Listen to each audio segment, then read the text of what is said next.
Menggalas kerja tanggungjawab sebagai ibu tunggal selepas ni macam mana untuk Haura sendiri? You nak kena kerja lebih keras ke?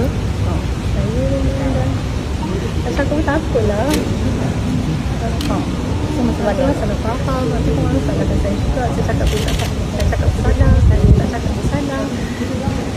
Saya tak tahu. Saya tak tahu apa yang saya cakap. Saya dah setahun balas tanggungjawab tu. Kerja dan haji. So tak ada masalah untuk Isha sendiri lah. Doakan saya je buat ke depan ni. Isha hubungan dengan keluarga mentua tak? Dia orang tak ada kontak saya ada kontak dengan Anas dan tak cakap dengan saya pun tak cakap langsung, so saya pun tak ada culture dah. As long as my adik-beradik semua baik dengan dia, saya cukup lah. Maksudnya saya punya side kalau apa pun jadi orang pun tak baik, maknanya tak ada lah nak kata nak masuk campur ke apa ke, orang semua okey, dia tak seksual depan orang lah, bawa depan orang, tak ada masalah.